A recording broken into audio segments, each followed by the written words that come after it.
Allez, you! Salut tout le monde! Petite vidéo des Camponotus thaïlandaises qui ne sont pas réellement identifiées, vendues sous le nom Luang Hang. Et donc, elles ont bien évolué, souvenez-vous.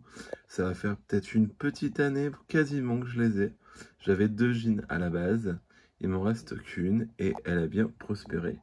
Et je vais essayer de vous montrer tout ça. Alors, les ouvrières, elles sont toujours couleur caramel, couleur assez spécifique. J'ai des médias, mais j'ai pas encore réellement de major dans cette colonie. Donc je vais vous montrer tout ça. On peut voir que là, elles sont dans un petit nid en plâtre résiné qui a été adapté sur une ADC AliExpress, entre guillemets, un 7x7 qui est bien connu. Et on va essayer de vous montrer tout ça. On va essayer donc toujours du couvain. Là, elles sont à 20 degrés. Elles sont au haut de mon étagère.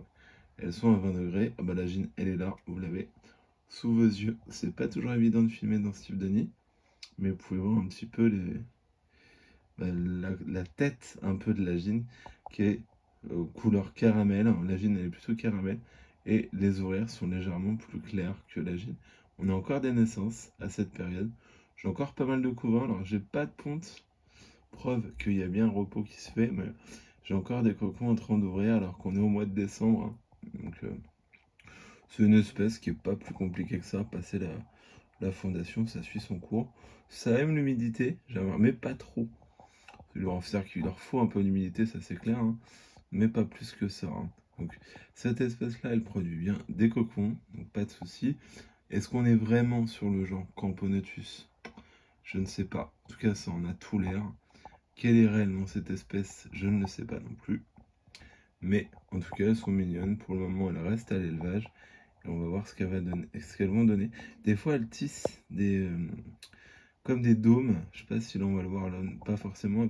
Elles le font par passe. Et là, on n'a pas forcément de soie, mais ça arrive des fois. Alors, est-ce que c'est aléatoire? J'ai remarqué ça 2 fois. Et donc l'ADC, bah, c'est toute simple, hein, comme je vous disais. 7x7 classique où on met les tubes. Et un tube bah, pour leur faire plus une réserve d'eau. Et on peut voir que la dernière vidéo que vous avez vue, c'était il y a 6 mois. Je crois que j'avais une trentaine ou quarantaine d'ouvrières. Et là, ça a quand même bien évolué. Je leur ai mis du liquide sucré. Donc là, tout le monde va venir prendre du liquide sucré. Et c'est vraiment une espèce mignonne comme tout. Au niveau des paramètres, bah là, on repos 20 degrés avec une humidification tous les 15 jours. Et quand elles sont chauffées, elles sont à 26-28 chez moi. Et j'humidifie le nid 2 fois par semaine. Voilà, un peu pour cette espèce qui est pas très grande, hein, puisque la gine elle va faire 1,4 cm et les ouvrières là elles font 1,2 1,3 cm avec des médias des fois un peu plus gros, mais c'est pas toujours évident. En vrai, il n'y a pas de grosses, pour le moment, de gros dimorphisme chez cette espèce. Les ouvrières sont sensiblement plus ou moins de la même taille, hormis les dernières générations comme celle-ci, qui sont légèrement plus grosses. Mais pour le moment, j'ai pas de grosse tête carrée, ça reste uniforme au niveau des ouvrières. Alors au niveau population, moi j'estime que je suis peut-être allé à une centaine d'ouvrières, un peu plus de 100, ouais 100, 200, pas plus que ça. Mais c'est bien, ça a bien évolué, je suis content. Donc pour le moment, elles font leur petite vie, ça évolue. Et là, elles stockent des insectes, c'est assez marrant dans le nid.